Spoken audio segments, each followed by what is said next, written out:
tattoo. And now would be a good time to like the video and to subscribe to my channel. So for over 30 years, Harry Houdini dazzled audiences with his different stunts and superhuman endurance. So what finally put him 6 feet under? The Hungarian-born escape artist jumped off bridges while handcuffed and wearing leg irons. He slithered out of sealed milk cans filled with water, and he devised a Chinese water torture cell in which he submerged and suspended upside down by his ankles. None of those did he.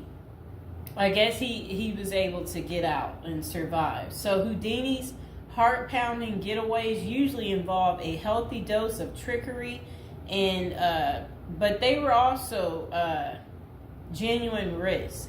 In 1915, Houdini nearly suffocated during a stunt in which he was shackled and buried under 6 feet of dirt.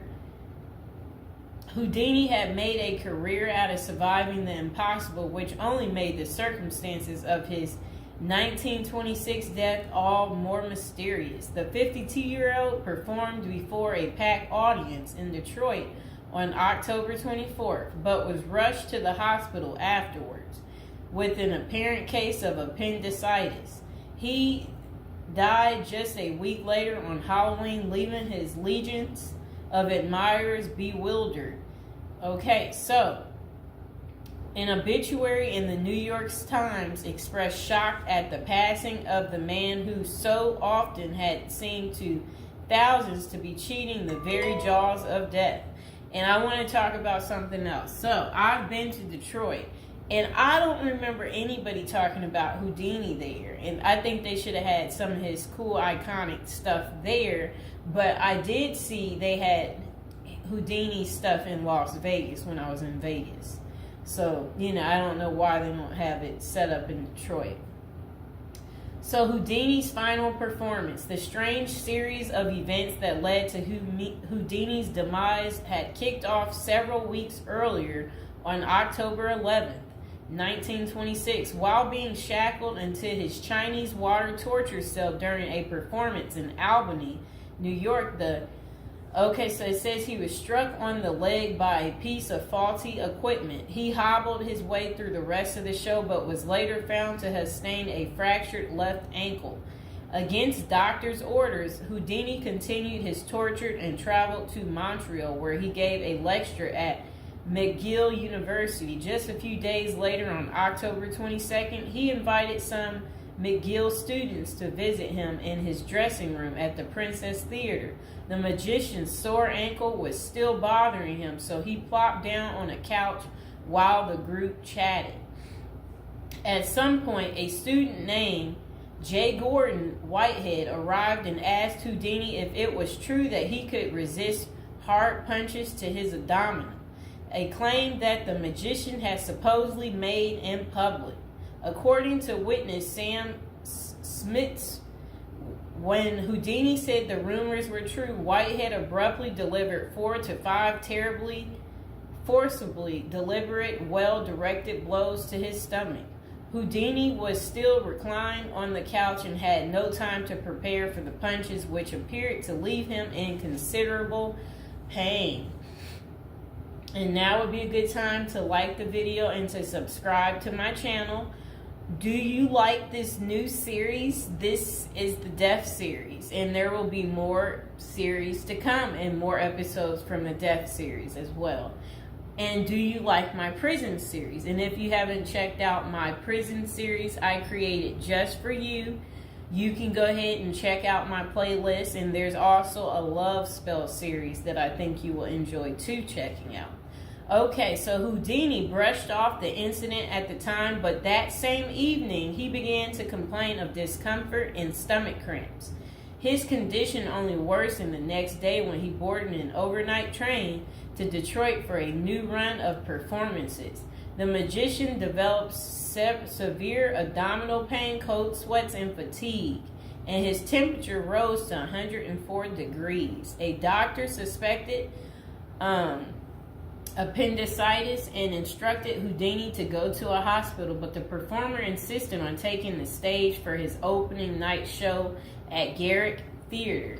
Isn't that really funny? He still wanted to work even though he wasn't doing so well. Okay, he proceeded to struggle through his routine before collapsing immediately after the final curtain.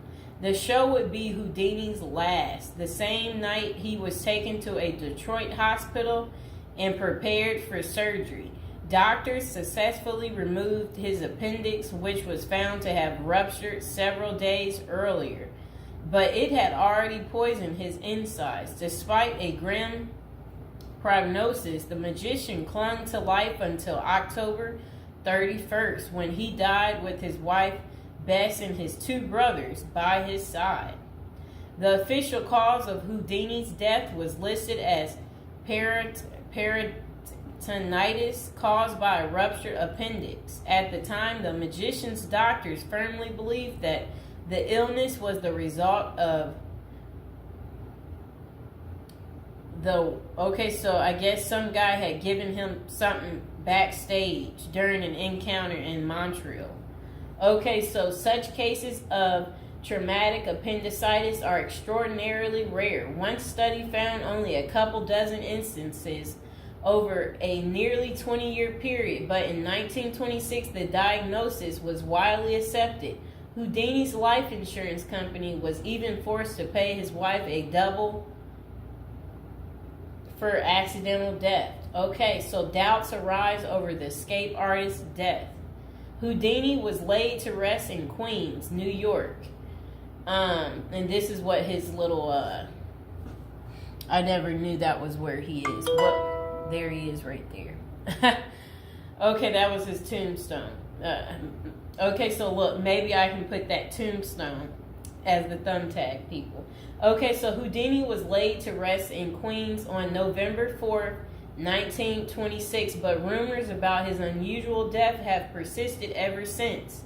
Many of the theories tend to focus on the magician's contentious relationship with spiritualism, a pseudo-fed religion whose adherents once claimed it was possible to communicate with the dead through seances and mediums.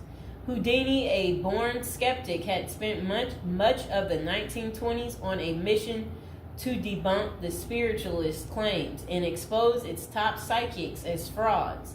The Crusades earned him several $1 million worth of lawsuits and more than a few enemies, but at the time of his demise, he showed no signs of letting up. Just a few months earlier, he had testified in front of Congress in support of a bill to outlaw fortune-telling in Washington, D.C. Could Houdini's meddling have gotten him killed? In the 2006 biography, The Secret Life of Houdini, authors William Kalash and Larry Sloman contend that the magician's death may have been a carefully planned assassination by members of the spiritualist community. If one were to suspect Houdini a victim of foul play, they write, then the section of organization crime that was composed of fraudulent spirit mediums must be considered likely suspect. Okay, so Kalash and Sloman argue that the spiritualists had a history of poisoning their enemies, and they note that no autopsy was ever performed to confirm Houdini's death. I wonder why. So his death was actually caused by appendicitis. If someone were hell-bent on poisoning Houdini, it wouldn't have been very difficult, they concluded. Considerable debate has also focused on J. Gordon Whitehead, the McGill student who supposedly delivered the potentially fatal gut punches to Houdini's Montreal dressing room. In the 2005 book, The Man Who Killed Houdini, author Don Bell floated a theory that Whitehead may have been in league with the spiritualists, some of who had previously threatened to harm Houdini or have him beaten up. Bell concluded that there was not enough evidence to connect Whitehead to any kind of criminal plot, but others have argued that he was an enemy agent who stalked Houdini during the magician's time in Montreal. Okay, so was Houdini murdered? The true cause of Houdini's demise may never be known for sure, but the majority of scholars tend to dismiss the murder theories as mere speculation. For them, the more pressing question is whether Houdini's ruptured appendix had any connection to the stomach blows he received a few days earlier. Don't forget to like the video, and if you're new to the channel, go ahead and hit that subscribe button.